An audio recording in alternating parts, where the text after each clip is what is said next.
est annoncé dans l'enceinte de l'Assemblée nationale. Monsieur Saint-Martin.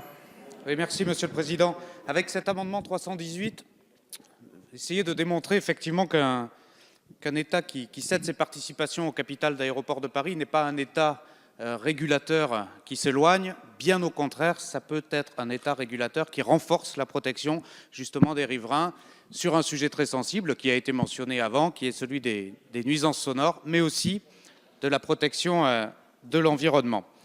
Monsieur le ministre, je crois qu'il est quand même nécessaire de bien entendre les centaines de milliers de foyers qui vivent sous le couloir aérien des aéroports franciliens. Là-dessus, je vais dans le sens de mes collègues.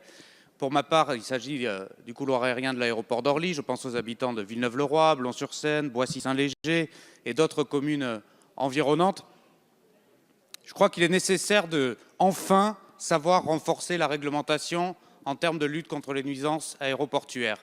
Aujourd'hui, vous avez ce qui est de l'ordre réglementaire, soit par un arrêté ministériel, soit par des dispositions antérieures, qui fixent à 250 000 le nombre de créneaux annuels sur l'aéroport d'Orly, atterrissage ou décollage, et un couvre-feu nocturne de 23h30 à 6h15.